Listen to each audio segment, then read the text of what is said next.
नमस्कार मित्रांनो, आमच्या MDR HR ह्या यूट्यूब चॅनल अंतर्गत आणि आम्ही बँकिंग शब्दावली ही सिरीज चालवत आहोत. ह्यामध्ये आम्ही मुख्यतः जे सर्वसामान्य बँकेतील कर्मचारी आहेत, जनता आहे, त्यांना बँकिंगची शब्दावली समजावी ह्या उद्देशाने वेगवेगळे विषय निवडत आहोत.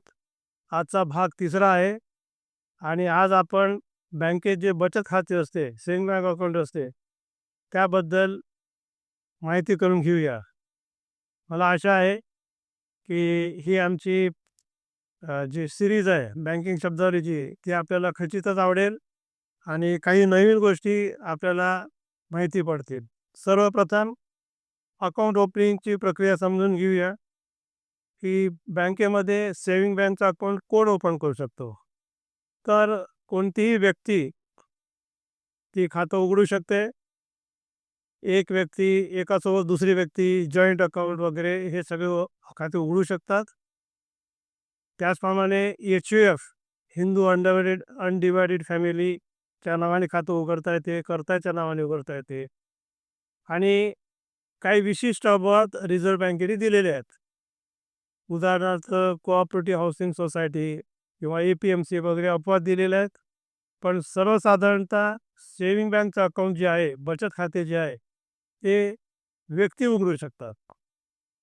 आता खाते उघडण्यासाठी ओळख लागते का? पूर्वीच्या काळी खाते उघडण्यासाठी ओळख लागायची, ती आता अजिबात लागत नाही आणि कुठली बँक जर ओळख मागत असेल तर ते अत्यंत चुकीचे आहे.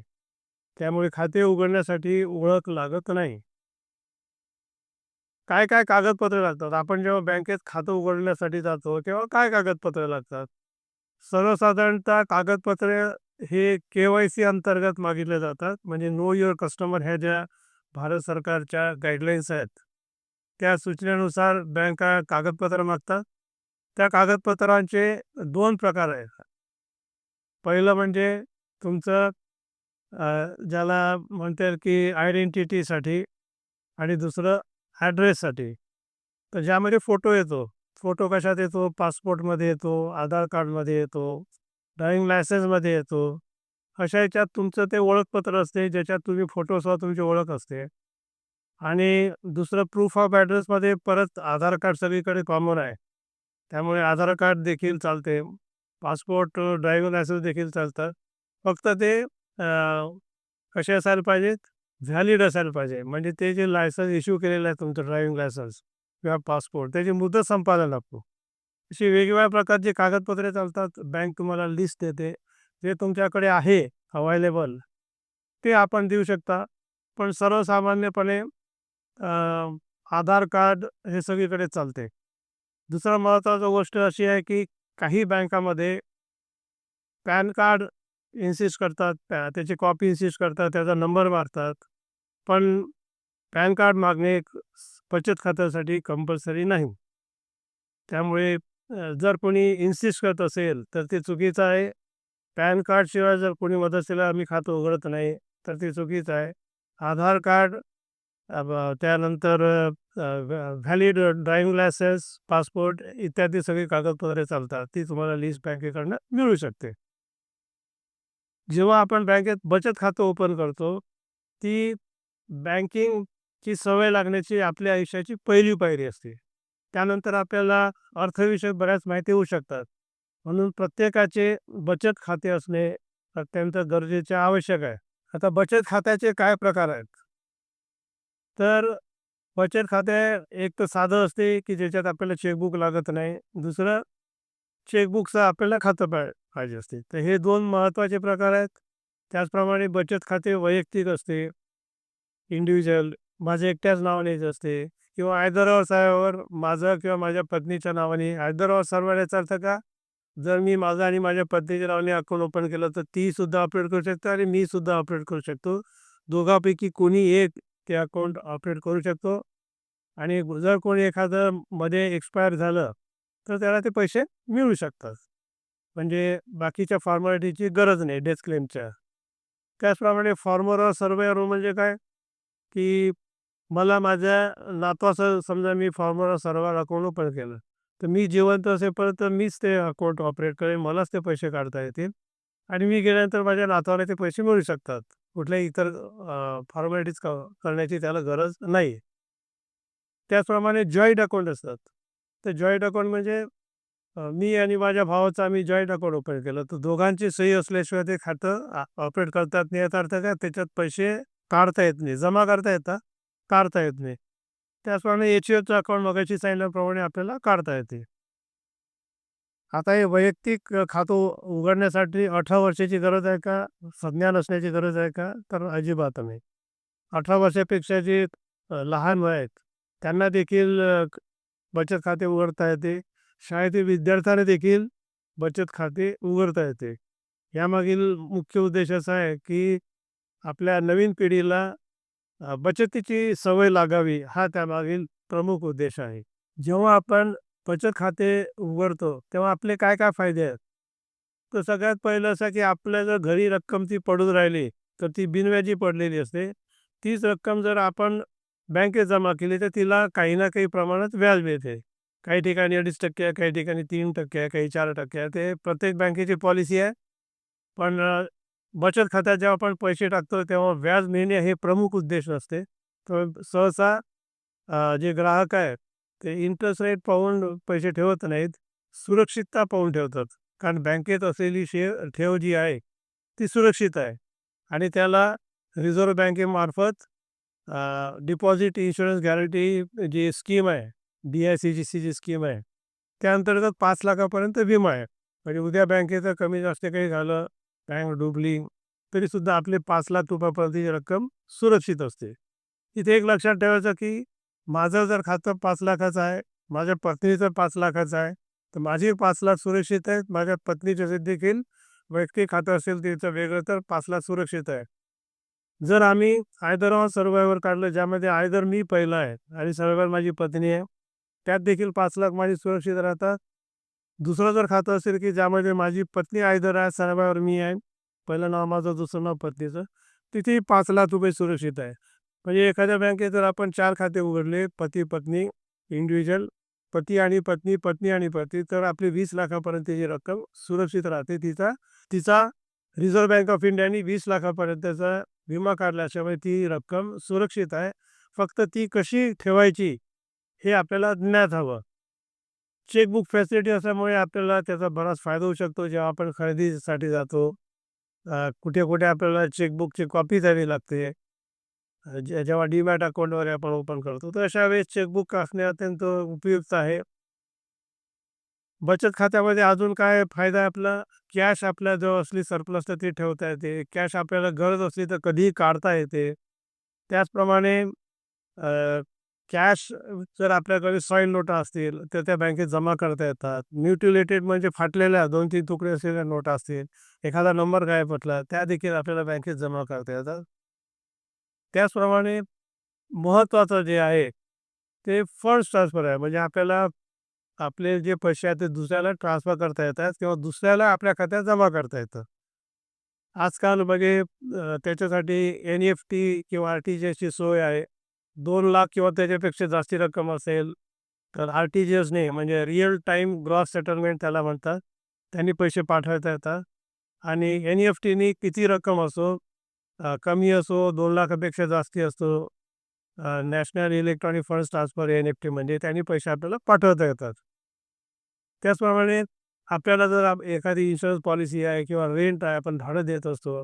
त्याच्यासाठी बँकेला जर स्टँडिंग इन्स्ट्रक्शन दिल्या, तर विम्याचा जो प्रीमियम आहे, तो बँक पाठवून देते. घरमालकाला पेमेंट करायचं असेल, कुठल्या अकाउंटमध्ये जमा करायचं असेल, तर ते देखील बँक जमा करू शकते. म्हणजे स्टँडिंग इन्स्ट्रक्शन जर दिली, तर बँक त्याप्रमाणे आपल्याला सर्व्हिस देते. दुसरा असा आपल्याला फायदा आहे, की लिक्विडिटी आपली तरलता वाढते. म्हणजे आपल्या खिशात जरी पैसे नसले, तरी आपण दुकानात खरेदी करण्यासाठी जाऊ शकतो, रिक्षाने प्रवास करू शकतो.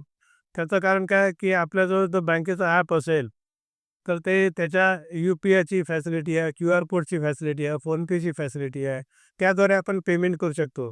म्हणजे आपली लिक्विडिटी वाढते. खात्यात जर पैसे जमा असतील आपल्या, तर आपल्याला पेमेंट त्वरित करता येते आणि त्या समोरच्याला देखील ते लगेचच मिळते. त्यामुळे आपली लिक्विडिटी वाढते, आपली कम्फर्टेबल पोझिशन असते. बँकेत खातं जर असलं तर त्याच्यातलं बॅलन्स किती आहे, काय आहे, हे जेव्हा आपण पासपोर्ट किंवा व्हिसासाठी जातो तेव्हा ते तपासले जाते. त्याच्यासाठी ते उपयुक्त आहे. बँकेतलं पासबुक हे के-वाय-सीसाठी सुद्धा उपयुक्त पडते. दुसरे कुठे काही काम असलं के-वाय-सीचं तर आपल्याला तो प्रूफ म्हणून दाखवता येते. ॲडिशनल प्रूफ आहे तो. त्याचप्रमाणे बँकेत जर खातं असेल आपलं, तर त्याची लॉकर्सची सोय असते बँकेत बरेचदा. त्या शाखेत जर असेल लॉकरची सोय तर ती आपल्याला मिळू शकते. त्या बँकेच्या विविध लोन्सच्या ज्या स्कीम्स असतात, त्याचा देखील आपल्याला फायदा मिळू शकतो. आपल्याला परिचय होऊन जातो, बँकेत जाणे नव्हते. आपण परिचित असल्यामुळे आपल्याला लोन मिळणं सुलभ होते. कम्फर्ट लेव्हल असते आपल्याला आणि त्याचप्रमाणे त्या शाखेच्या अधिकाऱ्यांना. त्यामुळे लोनची सुविधा देखील आपल्याला मिळू शकते. आजकाल आय-पी-ओ खूप येतात. इनिशियल पब्लिक ऑफर आय-पी-ओमध्ये येतात. तर आपल्या खात्यात जर बॅलन्स असेल तर पैसे पाठवायची गरज नाही. ॲस्बा नावाची फॅसिलिटी आहे. Application supported by blocked amount म्हणतात. म्हणजे जर आपल्याला एखाद्या आय-पी-ओमध्ये आपण अर्ज केला ॲप्लिकेशन आणि त्याच्यात ते आपण अनुमती देतो. आपल्या खात्यात समजा 1,00,000 बॅलन्स आहे आणि आय-पी-ओत 15,000 बॅलन्स आहे. तर ते ₹15,000 काही दिवसासाठी ब्लॉक होतात. आपले जर पैसे म्हणजे आय-पी-ओमध्ये आपला नंबर लागला, ते पैसे कंपनीला जातात. नाही तर ते ₹15,000 ची जी ब्लॉक केलेली रक्कम आहे ती मोकळी होते आणि आपल्याला ती वापरता येते. म्हणजे फर्स्टची मूव्हमेंट होत नाही अनलेस आपल्याला अलॉटमेंट मिळाले तर. अलॉटमेंट मिळालं तर पैसे ट्रान्सफर होतात. अदरवाईज आपल्याच खात्यात पैसे राहतात आणि 2-3 दिवसात ते आपल्याला परत वापरता येतात. त्याच्यामुळे ही एक चांगली आपल्याला अ, फायद्याची फायद्याची गोष्ट आहे. बँकेतल्या बचत खात्याला नॉमिनेशनची देखील व्यवस्था आहे, सोय आहे. ते आपल्याला अवेल करता येते. म्हणजे आपलं जर इंडिव्हिज्युअल अकाउंट असेल आणि आपण जर नॉमिनी त्याच्यात दर्ज करून घेतलं, तर आपलं कमी जास्ती काही झालं, आपण जर म्हणजे मध्येच डेथ झाला, तर आपले पैसे आपल्या नॉमिनीला त्वरित मिळू शकतात. तर सेव्हिंग बँकचे काही नियम देखील आहेत, ते माहीत असणं अत्यंत गरजेचं आहे. आपण जर एका आर्थिक वर्षात 10,00,000 किंवा त्याच्यावर 10,00,000च्या वर जर पैसे काढले किंवा जमा केलेत, 1 एप्रिल ते 31 मार्चपर्यंत 10,00,000च्या वर पैसे जमा केलेत किंवा काढलेत, तर त्याचा रिपोर्ट जातो सरकारकडे, भारत सरकारकडे. त्याला सी-टी-आर म्हणतात. तर ती एक गोष्ट बाब आपण लक्षात ठेवायला पाहिजे. त्याचप्रमाणे एखादं अचानक जर आपण मोठी रक्कम जमा केली, ट्रान्सफर असो किंवा कॅश असो, तर तो सुद्धा रिपोर्ट जातो. त्याला एस-टी-आर म्हणतात. तर एस-टी-आर म्हणजे सस्पिशियस ट्रान्झॅक्शन रिपोर्ट आणि सी-टी-आर म्हणजे कॅश ट्रान्झॅक्शन रिपोर्ट. तर हे 2 रिपोर्ट जातात, याची आपण नोंद घ्यावी. आणि बरेचदा जर एस-टी-आर असेल, एकदम मोठी रक्कम जमा केल्यामुळे सस्पिशियस ट्रान्झॅक्शन रिपोर्टमध्ये रिपोर्ट केला असेल, तर बँक आपल्याला विचारणा करू शकते, की याचा सोर्स काय? कुठून आली रक्कम? हे लक्षात घ्या, की हे केवळ के-वाय-सीच्या दृष्टिकोनातून आहे आणि के-वाय-सीचे 2च मुख्य उद्देश आहे. एक तर टेररिस्टला फंडिंग असायला नको, अतिरेक्यांना पैसे जायला नको आणि दुसरं ब्लॅक मनी व्हाईट व्हायला नको. हे 2च उद्देश आहेत. त्या दृष्टिकोनातून हे रिटर्न्स आहेत. त्याचप्रमाणे बँका सेव्हिंग बँकमध्ये कमीत कमी पैसे किती असायला पाहिजे? तर त्याचं बंधन घालू शकतात. ॲव्हरेज बॅलन्सचं देखील बंधन घालू शकतात. त्याचे काही नियम असतात. प्रत्येक बँकेचे नियम वेगळे असू शकतात. तर ते आपण समजून घ्यायला पाहिजेत. आपल्या बचत खात्यात जर पैसे असतील आणि आपण जर दुसरं कर्ज घेतलं असेल त्या बँकेकडनं, ते थकीत असेल, तर त्या बँकेला लीन अँड सेट ऑफचा अधिकार आहे. याचा अर्थ काय? आपले पैसे ते लीन म्हणजे रोखू शकतात आणि सेट ऑफ म्हणजे या खात्यातून, आपल्या खात्यातून, सेव्हिंग बँकच्या खात्यातून ते जर लोन घेतलं असेल त्या खात्यामध्ये ट्रान्सफर करू शकतात. तर लीन अँड सेट ऑफ हा जनरल राईट आहे, बँकेचा अधिकार आहे. ते अशा परिस्थितीत ते वापरू शकतात. आपल्याला लीन मार्क करून ते नोटीसही देऊ शकतात आणि नोटीस दिल्यानंतर आपण जर लोन खात्यात पैसे नाही भरले, तर आपल्या बचत खात्यातून ते ट्रान्सफर देखील करू शकतात. जर आपण के-वाय-सीचे जे भारत सरकार वेगवेगळे नियम सांगत असते, त्याचं पालन नाही केलं, तर आपल्या खात्याला ते निर्बंध लावू शकतात. खातं फ्रीज करतात. म्हणजे त्याच्यात आपल्याला डेबिट व्यवहार बरेचदा करता येत नाहीत. कारण के-वाय-सीचे जे डॉक्युमेंट्स आहेत, ते काही विशिष्ट नियमाप्रमाणे आपल्याला के-वाय-सी करावं लागतं. म्हणजे परत ते डॉक्युमेंट सबमिट करावे लागतात. तर ते वेगवेगळे नियम आहेत. ते बँक तुम्हाला SMS द्वारे किंवा पत्राद्वारे किंवा फोनद्वारे संपर्कात राहते. आपलं जे खातं आहे, बचत खातं, त्याचा जर आपण दुरुपयोग केला किंवा व्यवसायासाठी त्याचा उपयोग केला, कारण बचत खात्याचं नावच बचत आहे. त्याच्यात बचत हीच अपेक्षित आहे, व्यवसाय अपेक्षित नाही. तर बँक ते खातं आपल्याला बंद करण्यासाठी सांगू शकते, विनंती करू शकते किंवा बंद करून तुम्हाला ती पे ऑर्डर देखील देऊ शकते. हे आपण लक्षात ठेवायला पाहिजे. आपले बचत खातं उघडल्यावर आपले काय-काय अधिकार आहे, हे आपल्याला माहिती पाहिजे. तर बचत खात्यात सहसा आपण कॅश जमा करतो किंवा काढतो. तर कॅश आपल्याकडे जर फाटक्या नोटा असतील, सैल नोटा असतील किंवा ज्याला म्हणता की 2 तुकडे 3 तुकडे जरी असतील अशा त्या नोटांचे, तरी आपल्याला ते जमा करता येतं. सॉईल नोटा देखील जमा करता येतात. तर त्या नोटा आपण बँकेने रिफ्यूज करू शकत नाही. फक्त आपल्याला तो धंदा नाही करायचा, की दुसऱ्या लोकांच्या गोळा करून बँकेत ती जमा नाही करायला पाहिजे. ते जेन्युइन ट्रान्झॅक्शन असलं पाहिजे. त्याच्यामुळे अ, हा अधिकार आपल्याला वापरता येतो. कधी-कधी कॅश काढायचं सुद्धा आपल्याला काम पडते.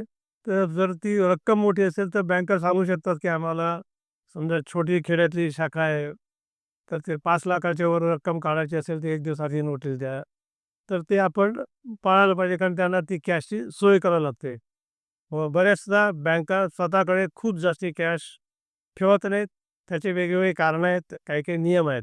तर त्यामुळे त्याचं त्यांना पालन करावं लागतंय. त्याचप्रमाणे कस्टमर्सला सेवा देखील द्यावी लागते. म्हणून जर त्या बँकेत बोर्ड लागला असेल किंवा अमुक-अमुक रकमेच्या वर विड्रॉल असेल, पैसे काढायचे असतील, तर आम्हाला 1 दिवसाची नोटीस द्या, तर ते आपण सांगायला पाहिजे. आपल्या खात्यातून जर अवैध रक्कम वजा केल्या गेली, बरोबर आहे, अनऑथराइज्ड ट्रान्झॅक्शन ज्याला म्हणतात, तर ती परत मिळण्याचा आपल्याला अधिकार आहे. विशेषतः सायबर गुन्ह्यामध्ये बऱ्याच गोष्टी घडतात. तर हे आपण लक्षात ठेवायला पाहिजे, की आपला तो अधिकार आहे. त्याचप्रमाणे सेव्हिंग बँकमध्ये टी-डी-एस कापला जात नाही. जसं टर्म डिपॉझिटमध्ये जर व्याज मिळालं तर त्याला टी-डी-एस कापला जातो. तर टी-डी-एस कापला जात नाही सेव्हिंग बँक अकाउंटमध्ये. सेव्हिंग बँकमधून रेमिटन्सची सोय आहे. म्हणजे आपण पैसे पाठवू शकतो, पैसे बोलवू शकतो. सीनियर सिटिझन्सला ज्या सेवा आहेत, त्या घरपोच सेवा देखील मागता येतात. जर रॅम्प नसेल तर रॅम्प पाहिजे. म्हणजे व्हीलचेअर घेऊन शाखेमध्ये येता आलं पाहिजे. ज्याला काही फिजिकली हँडिकॅप जे असतात, चॅलेंज जे असतात, त्यांच्यासाठी ती सोय करणे गरजेचं आहे. जर अंध असतील तर त्यांच्यासाठी वेबसाईट देखील जे अंध लोकांसाठी एनेबल्ड पाहिजे ब्रेल लिपीसह. तर ते सुद्धा अधिकार आहेत.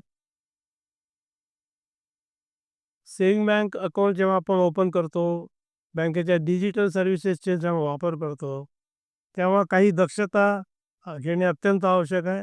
सगळ्यात महत्त्वाचं, कुठल्याही ट्रान्झॅक्शनचा पासवर्ड किंवा ओ-टी-पी आपण कोणासोबत शेअर करायला नाही पाहिजे, सांगायला नाही पाहिजे. त्याचप्रमाणे जेव्हा एखादा ॲप आपण डाउनलोड करतो, तर ते प्ले स्टोअरमधूनच करायला पाहिजे. एखादी लिंक आली, WhatsAppवर आली आणि ॲप इन्स्टॉल केलं, ते अजिबात करू नका. ते अत्यंत धोक्याचं आहे आणि एका क्षणात तुमचे पैसे खात्यातले नाहीसे होऊ शकतात. त्याच्यामुळे ॲप डाउनलोड करताना कुठल्याही प्ले स्टोअरमधूनच करावे. जेव्हा बँकेचे मेसेजेस येतात आपल्याला, त्याच्याकडे लक्ष ठेवावं.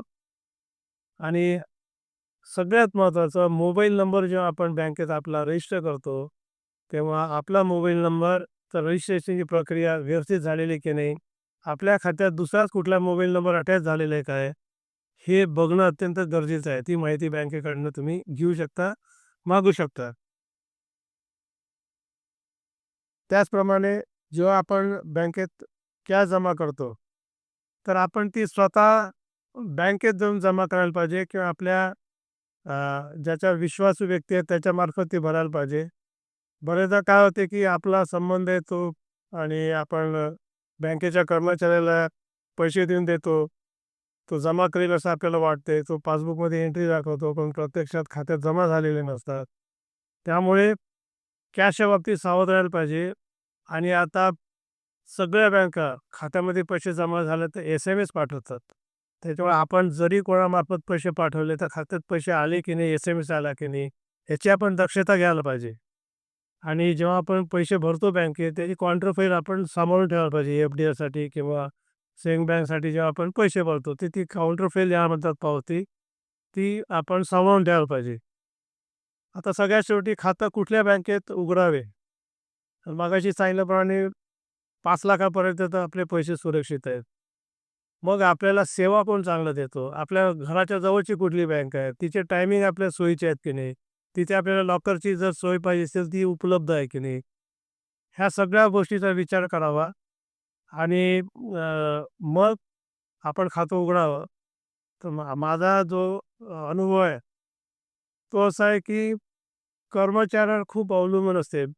त्यामुळे जिथले कर्मचारी ते तुम्हाला सहकार्य करणारे असतील, मदत करणार असतील, गाईडन्स देणार असेल, रिस्पेक्टफुली तुमच्याशी वागत असतील, त्या शाखेमध्ये आपण त्या बँकेच्या शाखेमध्ये आपण खातं उघडावं, असं मी म्हणेन. आज इथे थांबूया. धन्यवाद. मला आशा आहे, की बचत खात्याविषयी जी माहिती मी तुमच्यासोबत शेअर केली, ती आपल्याला निश्चित उपयोगी वाटली असेल. आमचा MDR HR चॅनल आपण लाईक करा, सबस्क्राईब करा आणि आम्हाला प्रोत्साहित करा, असं मी सरतेशेवटी आवाहन करतो आणि येथेच थांबतो. धन्यवाद.